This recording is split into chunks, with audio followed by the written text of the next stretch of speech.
arrojando nuevas luces y nuevas maneras de ver la evidencia. Pero como normalmente yo me tomo de 2 a 3 horas para una de esas charlas y ahora es imposible, entonces quiero darle más bien un aspecto de énfasis en el aspecto lógico, el enfoque histórico que se puede dar a este problema y tratar de resolver algunas preguntas que pueden salir de este debate. Por eso digo que esto es mucho más que un debate únicamente histórico, ¿no? Esto lo vamos a dividir en 4 partes. La primera, un vistazo rápido del estado del debate de la historicidad actual. 2, veremos a Jesús ante la óptica del materialismo histórico. 3, el cristianismo como acto político. Y finalmente nos preguntaremos si es viable un nuevo cristianismo. Bueno, ¿por qué hay debate sobre si existió o no Jesús? Porque las evidencias no son tales. Si las evidencias fueran claras, fueran las evidencias que existen para tantos personajes históricos, ni siquiera estaríamos debatiendo este asunto, ¿no? En segundo lugar, hay estudios muy recientes que en verdad no solamente que la evidencia es poca, sino que analizada finamente, como por ejemplo la excelente charla que nos acaba de dar Marcos, ¿no? Nos da las pistas de que no tienen nada que ver con la historia, ¿no? Y hemos visto este aspecto de los quiasmos y las inclusiones, ¿no? Hay estudios también de Mateo, que Mateo reproduce la famosa estructura de los 3 pilares con los cuales se refundó el judaísmo, y el Sermón del Monte tiene quiasmos, tiene estructura anular, ¿no es cierto?, y tiene los 3 pilares, y dentro de Mateo, no solamente el Sermón del Monte, sino también el capítulo de la Pasión. Entonces, estos análisis que nos acaba de mostrar Marcos nos debería dar una pista de que los evangelios canónicos son literatura, no son historia. Tenemos, por ejemplo, los estudios de Dennis MacDonald. El profesor MacDonald en los Estados Unidos ya nos ha mostrado cómo el Evangelio de Marcos es realmente un hipertexto, o sea, se basa en la Odisea y en algunos capítulos de la Ilíada, y por su parte el Evangelio de Juan se basa en las Bacantes de Eurípides. Son reescrituras de literatura clásica griega, ¿no? Es imposible que haya habido una crónica histórica detallada en la que los hechos se hayan desarrollado tal cual, ¿no? Con una coreografía y una estética, ¿no? tan notorias como es en los evangelios. Y bueno, las evidencias materiales no se ajustan a la cronología con la cual normalmente nos bombardean, ¿no? Entonces, sobre este último punto, sí quiero detenerme. Vamos a ver en este cuadro. El núcleo del cristianismo primitivo se da en los primeros 4 siglos. Ahí es donde podemos encontrar, ¿no?, de qué estamos hablando. ¿Qué tenemos primero? Una serie de personajes de los cuales sí tenemos un grado de certidumbre para poder hablar de ellos. Por ejemplo, tenemos a Filón de Alejandría, quien destacó por haber sido quien procurara conjugar la teología judía con el mundo helénico. Y eso no es casual. Él vivió en Alejandría, que tenía una comunidad de cientos de miles de judíos que ya no hablaban hebreo, que hablaban griego, y que por lo tanto tuvieron que traducir la Biblia hebrea y crear la Septuaginta, la Biblia de los 70, que es la Biblia judía en griego, lo cual para un judío conservador tradicional es un sacrilegio. Tenemos a Flavio Josefo, ¿no?, quien vivió en el año 37. En estos 2 personajes los ubicamos todavía en el siglo I, pero, dato curioso, ni Filón de Alejandría ni Flavio Josefo dicen una sola palabra ni de Jesús de Nazaret ni del cristianismo, ¿no? Después tenemos a un predicador muy importante, a Marción, un armador que vino de Asia Menor, que casi toma la iglesia de Roma y luego fue expulsado, que creó el primer canon nuevo testamentario, y esto es ya a la mitad del siglo II, donde también tenemos a Justino Mártir, quien en el año 150 habla de unas memorias de los apóstoles. Ni siquiera se atreve a decir que existen los evangelios. Eso solamente lo encontramos después, en el año 180, cuando Ireneo de Lyon nos menciona que debe haber 4 columnas y que hay 4 esquinas en el mundo y 4 vientos, así que no solamente necesitamos 4 evangelios. Listo, ese es el argumento para que haya 4 evangelios. Y tenemos al sabio Orígenes de Alejandría, discípulo de Clemente de Alejandría, ya en el siglo III. En el año 216 viajó a Tierra Santa para descubrir todos los lugares por donde pasó Jesús y no encontró nada. Y Orígenes era un gran estudioso de Flavio Josefo, y le molestaba que Flavio Josefo dijera que la destrucción del templo de Jerusalén por Tito en el año 70 fuera un castigo de Dios a los judíos por la muerte de Simón el Justo. No mencionaba a Jesús para nada, y eso le molestaba mucho a Orígenes. Y luego tenemos a un personaje muy polémico, Eusebio de Cesarea, quien en el año 324 termina su historia de la Iglesia, totalmente sesgada y manipulada, y en la cual descubre, porque antes de él nadie lo había leído, descubre el testimonio flaviano, ¿no? La famosa prueba de que Flavio Josefo habló de Jesús es un párrafo que realmente es tremendamente espurio, y podemos hablar 2 horas de por qué el testimonio flaviano es un fraude. Y tenemos luego a Constantino. Entonces vamos viendo cómo estos personajes van apareciendo a lo largo de los siglos. Constantino es muy importante, lo vamos a ver después. Y tenemos documentos de los cuales podemos echar mano. Tenemos el papiro 75, los papiros Bodmer del 8 al 9, que están asignados al siglo III y que tienen la mitad del Evangelio de Lucas y del Evangelio de Juan. Tenemos el papiro 45, el Chester Beatty, que está en un museo en Irlanda. Está fechado en mitad del siglo III, año 250, y ahí está el manuscrito superviviente más antiguo del Evangelio de Marcos. O sea, el Evangelio canónico primigenio, de él solo se tiene un resto del año 250. Luego tenemos el papiro 72, que también es correspondiente a la colección Bodmer, en este caso del 9 al 14 me parece los folios, que tiene las epístolas de Pedro y de Judas, ¿no? ¿Y de cuánto es? Entre siglos 3 y 4. Y luego tenemos, gracias a Constantino, el edicto de Milán en el año 313 y la realización del concilio de Nicea en el año 325, que fue, digamos, el empuje de Constantino, que veía necesaria la instauración de una nueva religión de Estado, y el cristianismo era atomizado, había muchas escuelas, eran muy dispares, entonces Constantino exigía una unidad ideológica, necesitaba una religión, y por eso los hizo reunirse en Nicea. A todo esto, a toda esta sucesión de personajes y de evidencias que están fechadas, como la vemos en este cuadro, ¿cómo responde la historia oficial? ¿Cuál es la explicación para esto? Jesús en el año 30. ¿Tienen evidencias? Ninguna, ¿no? Está la historia completamente al revés, ¿no? Ahora, vamos a introducir un criterio que a muchos de pronto les eriza los pelos, porque vamos a ir viéndolo por partes. ¿Qué cosa es el materialismo histórico? Es un concepto desarrollado por el marxismo. El materialismo histórico trata de determinar cuáles han sido las leyes básicas del desarrollo de la sociedad humana, ¿no? Antes de este criterio marxista, se explicaba la historia de una manera, digamos, en que no se ligaba el conocimiento de los hechos con la realidad material, ¿no?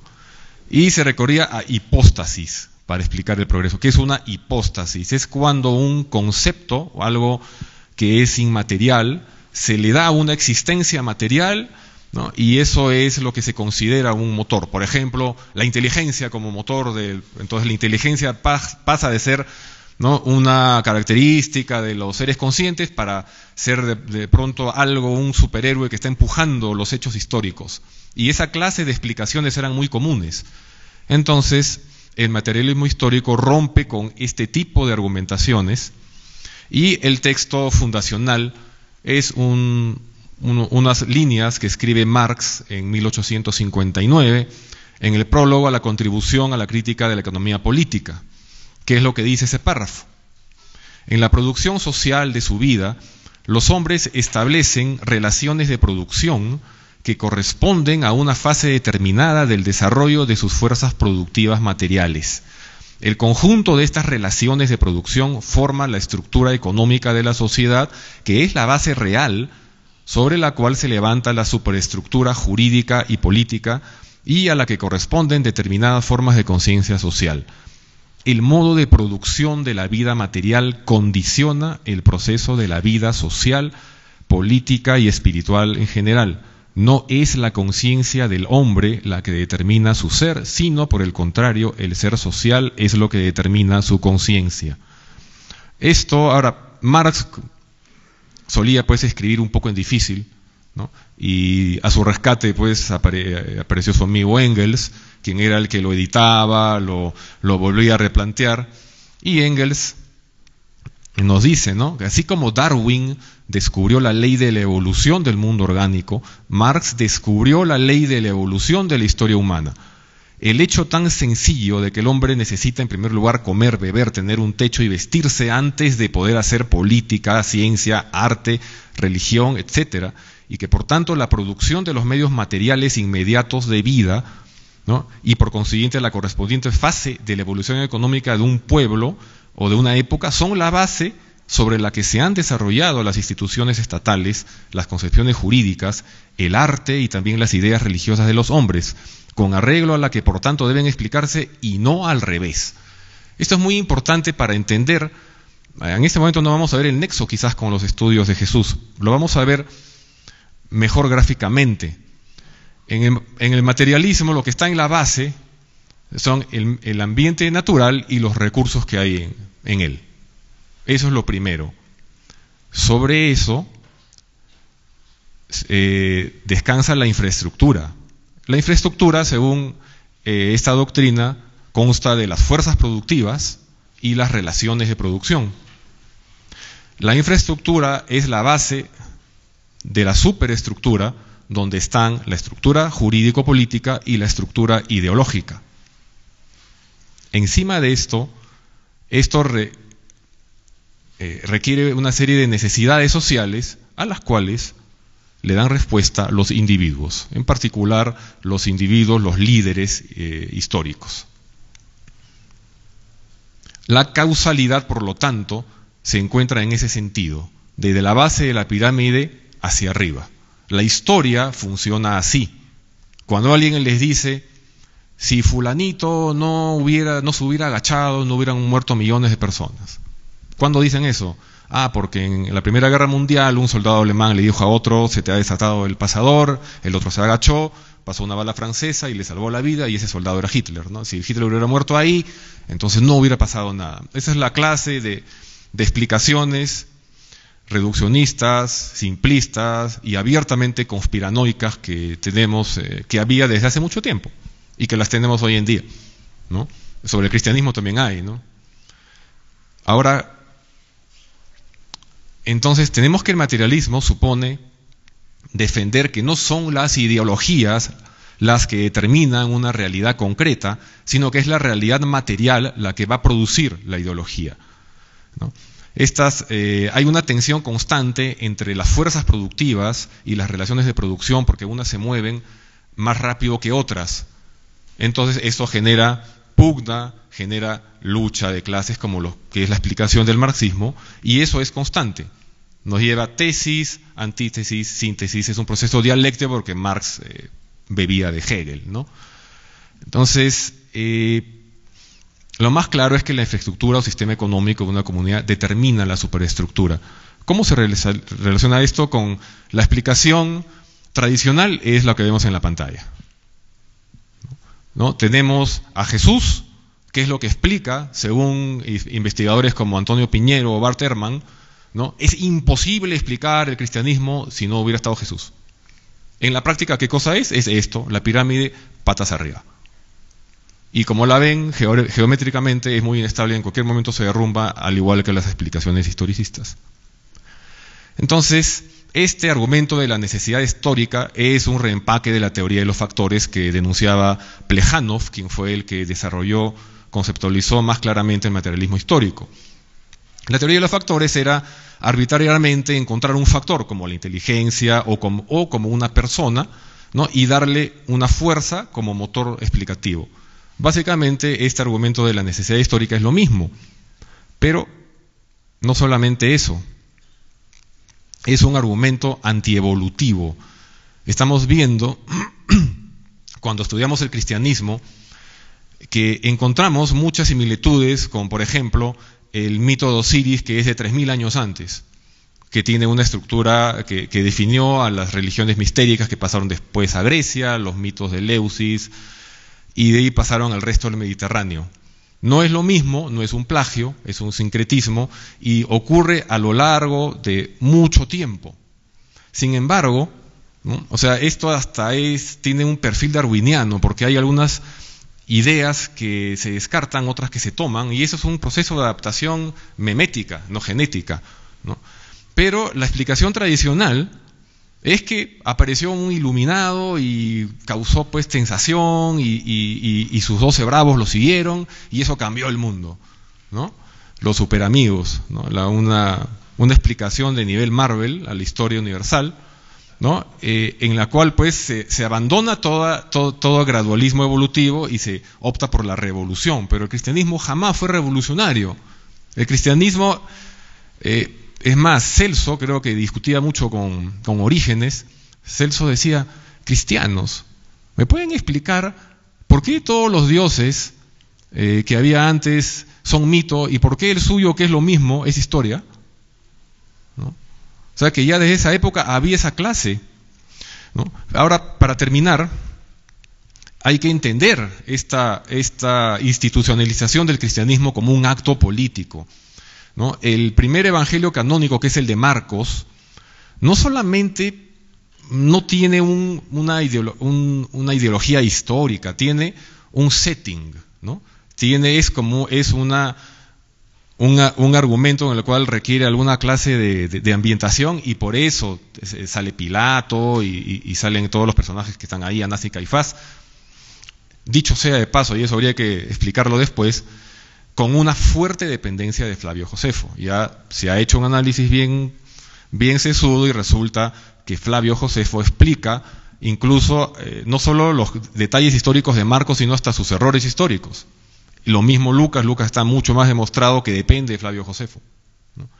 Y Mateo directamente ha leído a Flavio Josefo. O sea, eso es un tema también para un par de horas de discusión, ¿no? Pero aunque Marcos probablemente no tuvo ninguna intención de escribir una crónica histórica, eso fue muy importante para el desarrollo, fue como un subproducto no deseado en la evolución. Fue muy importante para las escuelas de cristianismo que vinieron después, ¿no? Porque hubo una gran lucha de legitimidad, la lucha por la autoridad, ¿no? Entre tantas escuelas gnósticas había los valentinianos, y precisamente a Valentino en Roma fue el primero que parece estar documentado su uso del argumento de la sucesión apostólica, que fue una de las herramientas para legitimar y que determina al ganador de todo este debate. Ese argumento fue tan bueno que todo el mundo lo empezó a usar. ¿Cómo lo usaban? Algunos decían, nosotros somos una escuela que desciende de esta familia, de este hermano de Jesús. Entonces, ser familiar de Jesús, ser pariente de Jesús, era pues la manera de tener autoridad. Por esa razón se intuye que en los evangelios ya empieza a decirse que Jesús dice: no, ustedes no son mi familia, que es una manera de decir, estamos negando a esas escuelas cristianas que están argumentando el argumento de sucesión, de linaje, de sangre, ¿no? Entonces, algunos empiezan a decir otra manera, y esta es la manera pues en que en que finalmente se determina al vencedor, la escuela literalista. ¿Cuál es su argumento? Existió Jesús, ¿no? Y Jesús tuvo apóstoles, y esos apóstoles difundieron la palabra, y los discípulos de esos apóstoles nos encargaron a nosotros que siguiéramos con esta historia, ¿no? Esa es la idea del argumento.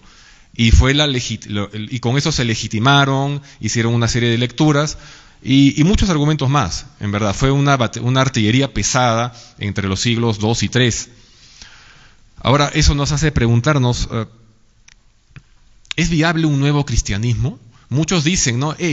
¿Por qué, por ejemplo, como ocurrió en Holanda, cuando en el año, inicios de la década del 2000, de pronto empezaron a darle entrada a las mujeres, empezaron a ofrecer misa a las mujeres, empezaron a convocar a los homosexuales, a todo el mundo, y de pronto el catolicismo en Holanda empezó a subir?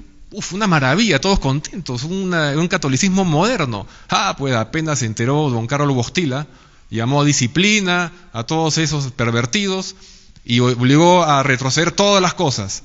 No, jamás, ¿no? Tenemos que seguir con lo mismo. Y cuando fue Juan Pablo II de visita a Holanda, lo recibieron con carteles que decían: lárgate, Juan Pablo, que le das vergüenza a Cristo, ¿no? Avergüenzas a Cristo. Entonces, uno dice, ¿pero por qué? ¿Por qué no quieren dejar eso? Y es una explicación que nos la da el teólogo alemán Hermann Detering, ¿no? Y dice, ¿no? Una escritura en verdad debería basarse en la autoridad del mensaje, no de la persona o del hecho o de la época en que se dio, ¿no? Si dependiera de la autoridad y del nombre de su autor, el creyente estaría constantemente angustiado, ¿no? Una fe, ¿no?, que brinda mensajes de confianza profunda y existencial, así como comodidad y apoyo a la vida propia, le da al creyente una calma y una seguridad. Pero una fe que se basa en hechos históricos implica desasosiego, un ir y venir constantes. ¿Y el creyente qué necesita? Necesita una afirmación constante. O sea, necesita una organización, a un clero, necesita a un aparato político. Por eso no pueden abandonar eso. Ese es el asunto. Entonces, va a ser muy difícil, a pesar de que se postula que esto podría ser una vía válida para el cristianismo, ¿no? Y esto, bueno, hay algunos aspectos más que quisiera detallar. Decir que lamentablemente en nuestro idioma, en castellano, hay muy poco disponible, ¿no? Los estudios, lo mejor que se puede encontrar son los textos del profesor Piñero. Son recomendables, son bastante erudición. Sus conclusiones definitivamente no las voy a compartir, pero como yo les digo a muchos cuando hablamos de esto, la conclusión de si Jesús existió o no pasa a un segundo plano. Lo importante es explicar el cristianismo. Explicarlo como se explica con la aparición del zombi que caminaba sobre el agua y que maravilló a todo el mundo en el año 30, es una hipótesis histórica. Eso que muchos dicen, bueno, en esa época había muchos profetas, así que como había muchos, pudo haber cualquiera. Perfecto, ese es un marco sociopolítico, histórico, pero no es una prueba. Esa es la diferencia entre una evidencia, ¿no?, y una hipótesis. Entonces lo que se está diciendo es una hipótesis. Si alguien dice, mi postura dominante es que esta persona ha existido y por lo tanto y tengo evidencias, resulta que la única evidencia para el famoso Jesús de Nazaret son los evangelios. Nadie ha aprendido esta historia porque en el nido, en primer grado, le enseñaron de los anales de Tácito el libro 15, o le hicieron leer el libro 18 de las antigüedades judías de Flavio Josefo. A nadie. Sencillamente el Evangelio de Marcos. Y otro detalle, que ya lo mencionó Marcos en la charla anterior. Está totalmente comprobado que los últimos 12 versículos de Marcos son espurios, fueron agregados como 100 años después. Eso significa que si Marcos tiene 678 versículos y le añadieron 12, ¿cuántos tenía originalmente? 666, ¿les parece familiar ese número? Ese número es el valor en la cosmología babilónica del cuadrado mágico del Sol. Jesús es un dios solar, por lo tanto el cuadrado mágico del Sol en la matemática antigua representa a Jesús. Entonces, y es más, esto ya es otro tema, ¿no? Marcos tiene 2 alimentaciones milagrosas que son el reflejo de los 2 banquetes a los que va Telémaco en la Odisea, pero además los números que plantea en esas parábolas de la alimentación milagrosa son un problema matemático que se resuelve pitagóricamente. O sea, en verdad no hay historia por donde lo veamos, no hay historia ahí, hay teología. Y es más, yo diría que el Evangelio de Marcos, salvo los errores garrafales que tiene sobre doctrina judía y sobre geografía, es un texto brillante. Tiene la Odisea como un hipotexto, y la Ilíada, ¿no? Tiene la Septuaginta, ¿no? La Biblia judía traducida al griego como fuente doctrinaria, tiene Targums del arameo, tiene toda la estructura coreográfica y literaria de la literatura antigua, los quiasmos, las inclusiones, y todo eso sirve para proclamar una nueva fe. Literariamente tiene muchísimo valor. Historia, lo siento, no es historia. Hay historias bonitas que puede inspirar a mucha gente, pero a quienes todavía están sosteniendo esa historicidad, pues no aparece por ninguna parte, supérenlo. Muchas gracias.